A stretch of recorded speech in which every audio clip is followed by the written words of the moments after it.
Okay, welcome everybody. Good morning, everyone. We'll start.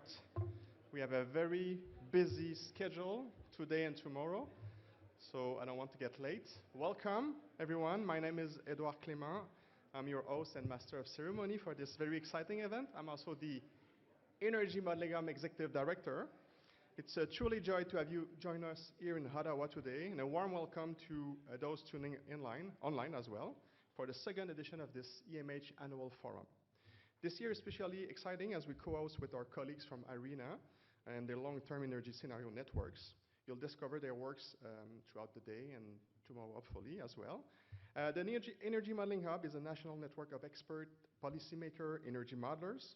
Our mission is to guide the transformation of energy systems, and we foster collaboration by providing access to tools and expertise across Canada. Notre forum annuel incarne notre objectif principal, favoriser la collaboration entre les experts de différents domaines et les décideurs publics pour relever les défis urgents de la modélisation énergétique. Notre thème cette année, atteindre un secteur de l'électricité à émissions net zéro d'ici 2035, incorporer les contraintes et dynamiques du monde réel, promet un parcours riche en découvertes, et c'est avec beaucoup de fierté que nous vous accueillons aujourd'hui à Ottawa pour discuter de cette thématique importante. Over the next 2 days, you'll hear from over 35 experts from Canada and abroad, discussing topics ranging from strategic grid expansion, supply chains resilience, and integration of behavioral insights into our models, so a very broad set of subjects. We're thrilled to be introducing also some exciting innovation this year at the forum. During the breaks and the networking reception, I highly recommend visiting the Pacific Room. That's the room over there. We've put some coffee and muffins there, so you are attracted to that room as well. You'll have opportunity to meet with exhibitors from IBM, Navios Research, ESMIA, Institut d'Énergie Trottier, CCEI, Canmet Energy, and UVic that will be showcasing their new modeling platform. They'll be showcasing cutting-edge tools and projects, so be sure to go and see and exchange with them. Also, don't miss out one of the 12 scientific posters that we've presented this year. They cover a range of topics, including life cycle assessment indicator in energy models, DSM and distribution networks, and the Canadian Open Energy Model. For more details on those topics, please refer to the last page of the agenda. You can access the agenda, by the way, by scanning the QR code on your name tag. So there's a detailed agenda and a summary agenda, so you can find all the presentation titles, the bio of the presenter as well, on that PDF and website. So putting together an event like this requires a team effort, and there are many people we need to thank for their contribution. First of all, I would like to extend my heartfelt thanks to NRCan, and particularly Brad Little, Deputy Director at the Electricity System Branch, for their support. Additionally, our sponsor this year have played a crucial role in making sure that we have a free event for everybody. So special acknowledgements to IBM and Institut d'Énergie Trottier as our platinum sponsor, Toronto Hydro as gold sponsor, ESMIA as silver, Dunsky, Navios Research, and Altalink and CCI for their generous contribution as exhibition and launch sponsor as well. I would also like to seize this opportunity to recognize the esteemed member of the EMH Executive Committee for their ongoing support. So we have here today with us Assistant Professor Madeleine McPherson from the University of Victoria. So she's somewhere in the room. You should be able to recognize, by the way, there's dots on the name tag of everybody with a color code, so you should ask them about this. So Madeleine is our co-scientific director at the EMH. We also have Professor Normand Mousseau from University of Montreal, also the other co-scientific director. We have Assistant Professor Blake Schaefer from the School of Public Policy at the University of Calgary. He's not with us today, but he's following us online. And Mr. Louis Baumier, Executive Director of the Institut d'Énergie Trottier at Polytechnique Montréal. So Madeleine, Normand, and Louis are with us today, and I encourage you to engage with them to know more about the EMH. Tomorrow, I will be providing more details on another very important group, the Advisory Board, and the contribution as well of our thematic committee. So before we get started, I'd like to give a few practical reminders. This is a bilingual event. We offer simultaneous interpretation services. You can pick headset at the back of the room. If you need one, just please fill out the landing sheet. Comme il s'agit d'un événement bilingue, nous vous offrons des services d'interprétation simultanée. Vous pouvez récupérer un casque d'écoute à l'arrière si vous en avez besoin. And as I mentioned, you can access the agenda via the QR code on your name tag. So lastly, please be aware that this is a hybrid event. All sessions will be recorded, and you'll be able to review some of them during the Christmas holidays if you want. That's a good idea. And so without that, let's get started on what promises to be an engaging and insightful forum. And thank you for joining us. Let's start with a big round of applause to everybody here today.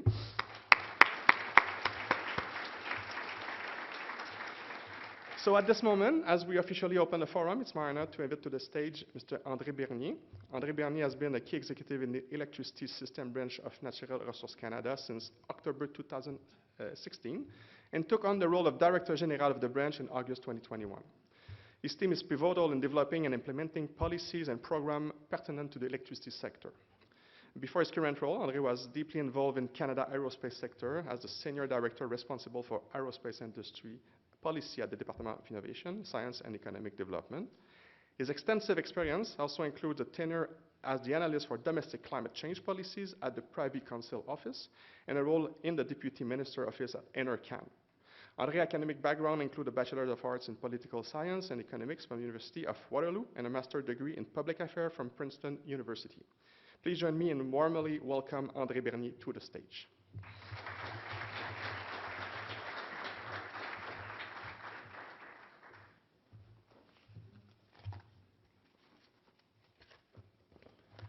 Good morning, everyone. Bonjour à toutes et à tous. Thank you very much for welcoming me to get your day started.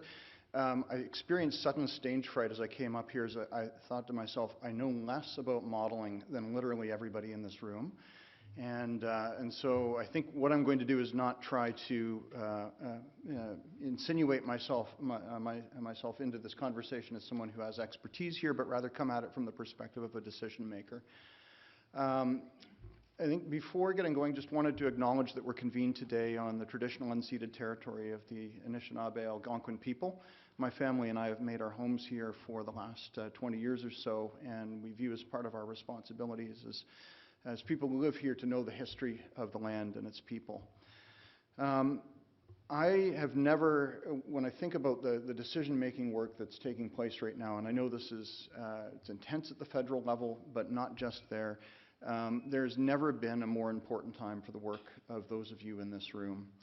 And I'm going to touch on a few different points, but thinking about the importance of the decisions, the complexity of those decisions, but also the urgency of those decisions, has really, I think, puts the work that you're doing into focus. And I've had a front row seat to a lot of that. I'll give an example, not to focus on it other than the fact that it connects directly to my work, but I think of the work carried out by my colleagues at Environment and Climate Change Canada on the clean electricity regulations, a lot of very detailed modeling. And it's a hard space to get it right. A lot of discussions around what things mean, what they could mean.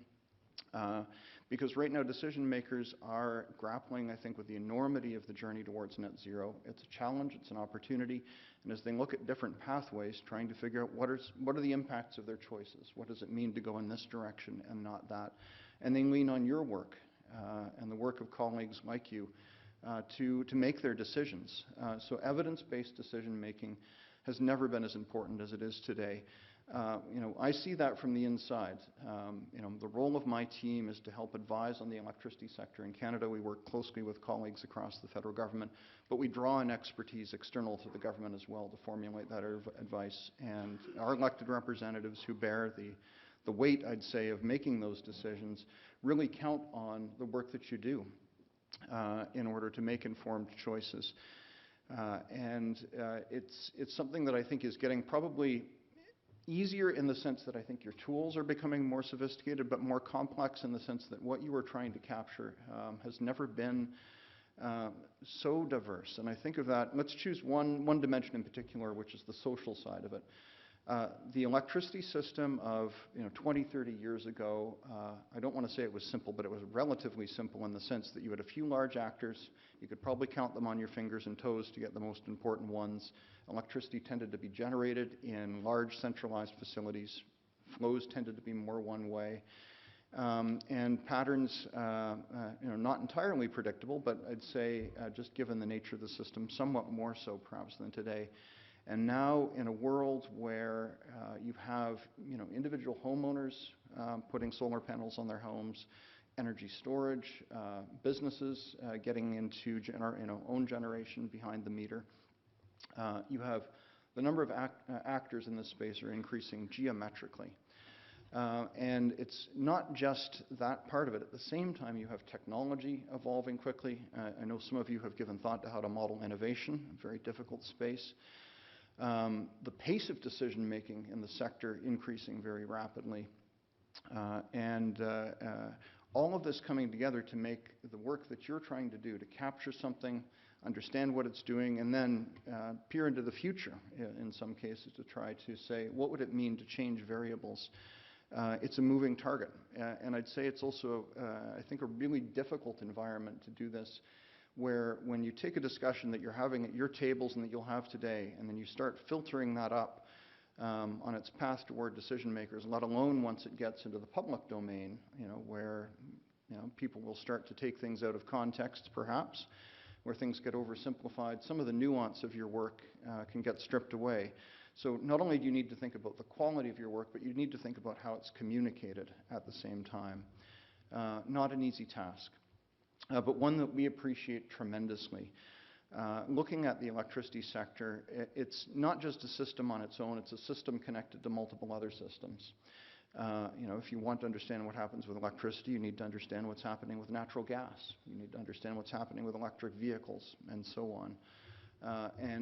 So when I think about the spirit of this endeavor, of the hub, of bringing people together, I think it's absolutely essential for our success, not just individually, but collectively as we grapple with the questions that are in front of us. So NRCan has been very pleased to be a supporter of the hub, to help with this development. We're also your biggest fans. We need the work that the people in this room do to help inform the work that we do, to help support our decision makers as they carry very significant decisions, things that will reshape how the economy works, things that will have impacts over months, years, decades even. So decision-making, complexity, urgency.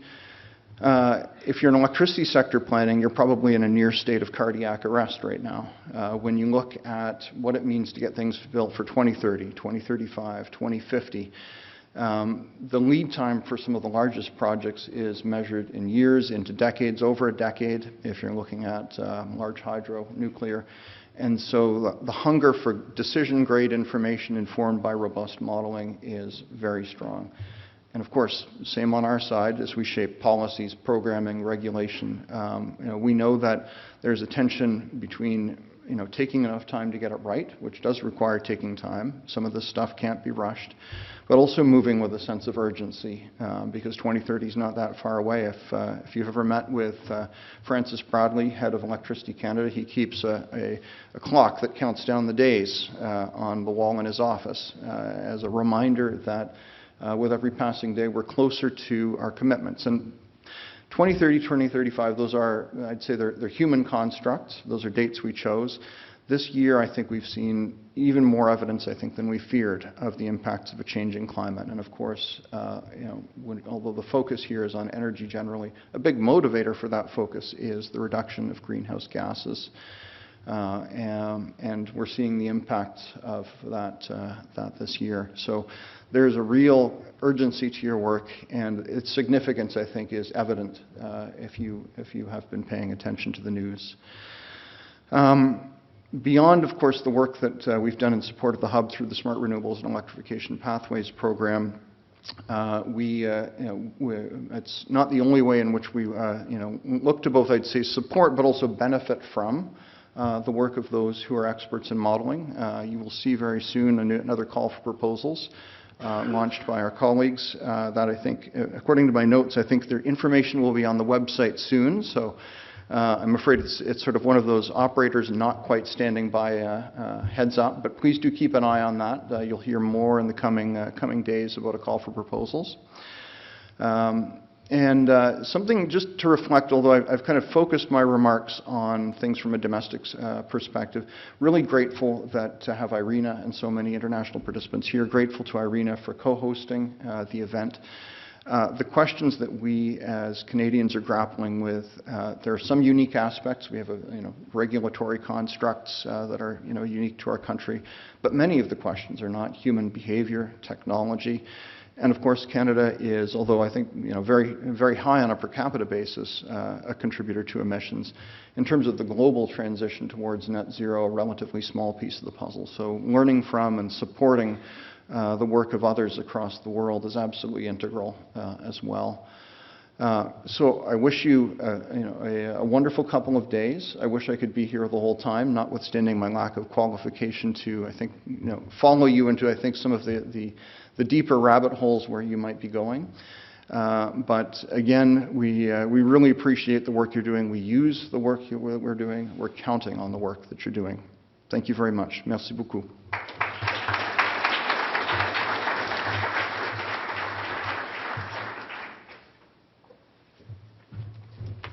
Perfect, and you stay on time, 10-minute top. That's awesome. Good start. Thank you so much. So thank you for those insightful remarks, and thank you again for NRCan for the support. Now I have the distinct pleasure of introducing Dr. Asami Miketa, the Head of Energy Transition, Planning and Power Sector Transformation at the International Renewable Energy Agency, ARENA. As our esteemed co-host for this event, Dr. Miketa is instrumental in shaping the global dialogue on renewable energy, and I have heard that Asami has been traveling a lot in the last 3 weeks, so hopefully you're going to get some rest after this event. At ARENA, headquartered at Bonn, Germany, Dr. Miketa leads initiatives focused on developing long-term energy strategies, transforming power sectors, and bolstering capacity-building programs for government officials in the effective use of energy planning tools and data. Dr. Miketa holds a PhD in Media and Governance, specializing in applied economics from Keio University in Japan, underscoring our deep expertise in the field. Please join me in warmly welcoming Dr. Asami Miketa to our event.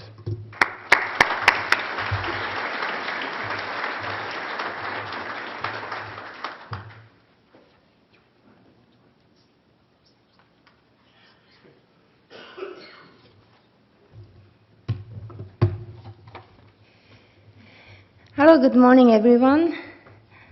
On behalf of International Renewable Energy Agency, I would like to welcome everyone here to the annual forum of Energy Modeling Hub. And it is our pleasure to co-host this event together with the Energy Modeling Hub and the Government of Canada. So I would like to start my remark with acknowledging some of the key features of this forum. I noted these 4 aspects because I think these are very relevant to the global discourse of the clean energy transition.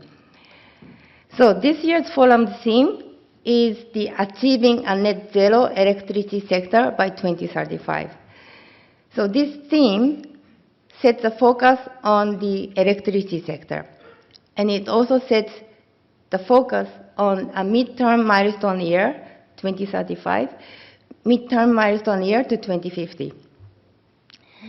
And then, as you can see from this impressive list, this forum is built on the strong partnership, including government, scientific community, and industry.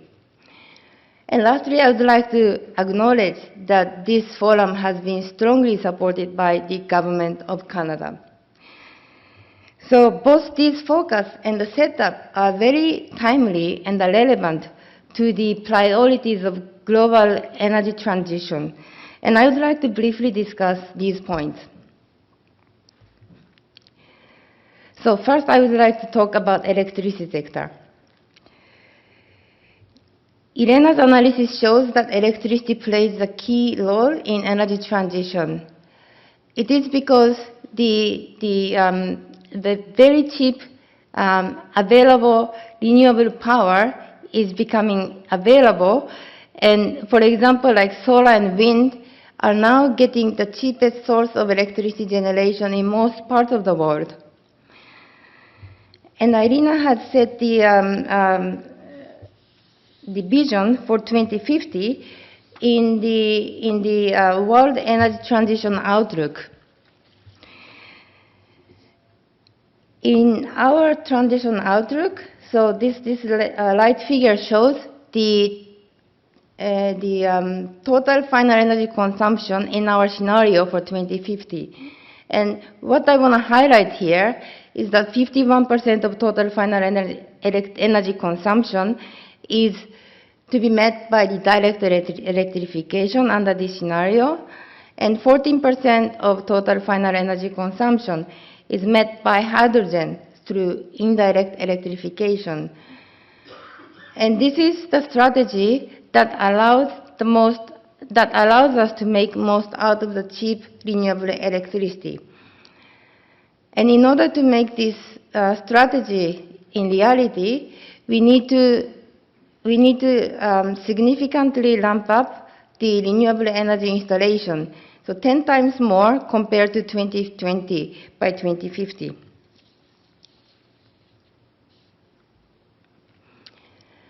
So now talking about 2050 net zero, we need to think of decarbonization of entire economy sector, decarbonization of entire energy sector, and decarbonization of entire power sector.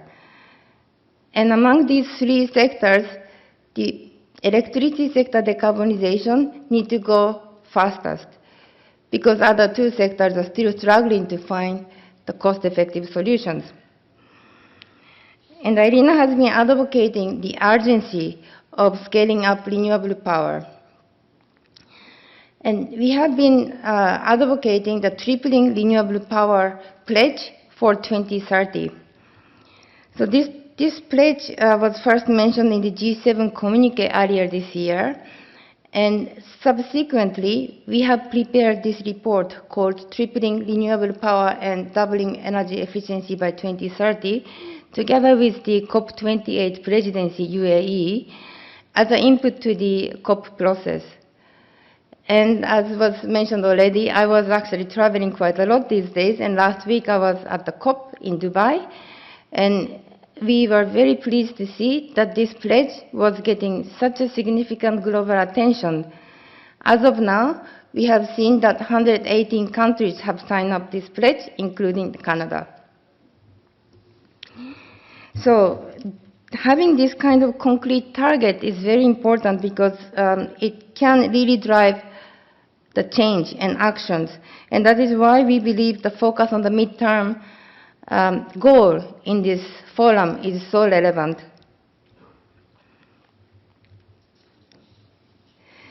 So this graph shows that renewable energy and non-renewable energy capacity installed over the last 22 years, and what the tripling pledge means. So as many of us know, that the installation of renewable energy have outpaced the installation of fossil fuel-based power. Just taking last year alone, the 80% of new added capacity was renewable energy, 80%. And this growth has been primarily driven by the unprecedented growth of solar and wind. So you can see it here. And we believe that these solar and wind becomes the key driver to meet the tripling goal by 2030. So this tripling goal means by 2030, the renewable energy capacity will become 11,000 gigawatt. To put this number into the context, between 2000 and 2022, the growth of non-hydro renewable energy power was per year 17%, and this tripling pledge is interpreted as 90% annual growth between now and 2030, so it's not that crazy number. Now, so at the national level, the government needs to think and plan how to make this happen. And it is a common practice for the governments to use long-term energy scenarios to plan the plausible technology pathways and also to map out risks and uncertainties. And this is our mental model that describes the relationship between energy modeling tools and long-term energy scenarios, long-term energy scenarios, and energy and climate policy making. And as countries are really trying to ramp up the speed of renewable energy and clean energy transition, how one can plan an ambitious transition while bringing everyone on board for the equitable and just transition is the common concern of many government practitioners who are doing scenarios and planning. And in this context, IRENA has been offering the platform for the government practitioners to exchange their experience in using scenarios and developing scenarios. We have currently 29 country members, and Canada has been a very active member of the LTES network.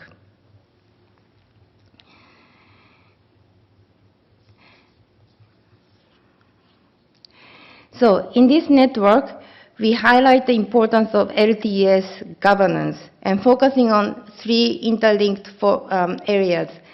One is the management of scenario development, and the second one is the management of the use of scenarios, and the third one is the balanced use of government capacity and creation of ecosystem for the national LTES process.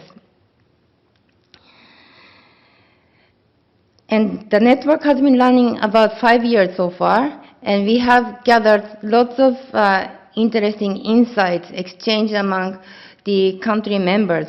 And I would just like to highlight 2 points that are relevant, that are particularly relevant for this forum.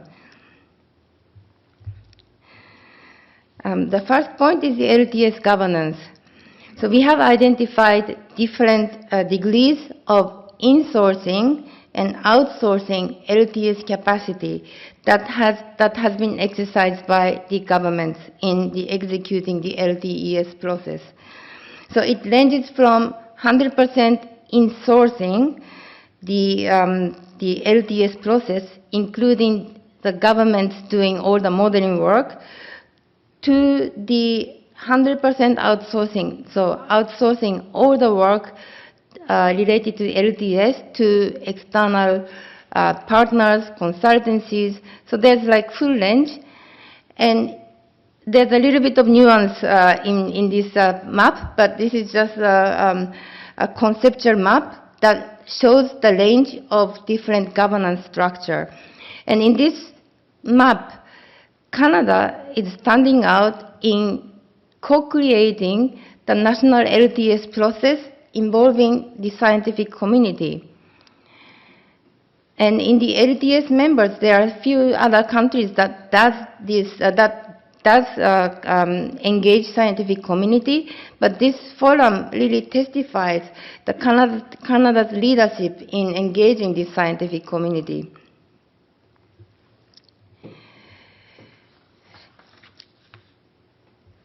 And finally, so this is one of the most relevant topics to the LTES members is participatory process in national scenario planning processes.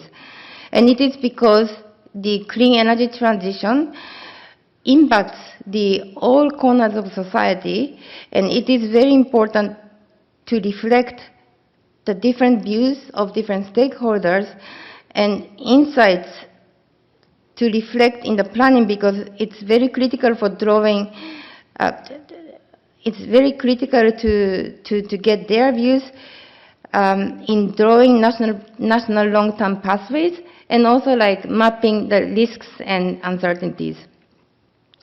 And here our mental model that I presented earlier has adapted to show that the engagement process and stakeholder engagement process requires bilateral communications and participatory process, so that it can be truly inclusive stakeholder engagement process.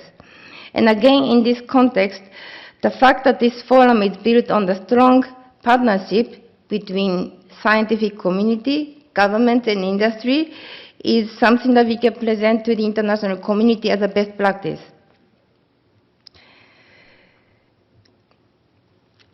So again, once again, I would like to extend our heartfelt thanks to the co-host from the Energy Modeling Hub, as well as our focal points from National Resource Canada, Canadian Energy Regulator, and Environment and Climate Change Canada for this opportunity. And we also highly appreciate Canada's active involvement with the LTS network under the leadership of National Resource Canada. And Canada's engagement showcases the true spirit of international collaboration, and it has really contributed significantly to the success of the LTS network. So with that, I wish you all successful forum, and I hope that it's the 2 days will be filled with lots of networking opportunity, lots of interesting presentations, and lots of insightful discussions. Thank you.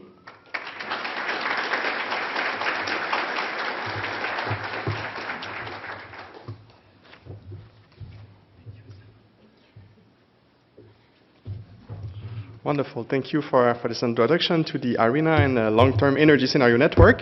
I also want to extend my gratitude to your colleague, Nadim Kousous, who was instrumental in helping us shaping this forum. So before we proceed with our first session of the day, I want to test the tools with you guys. So if you could show Mentimeter on the screen.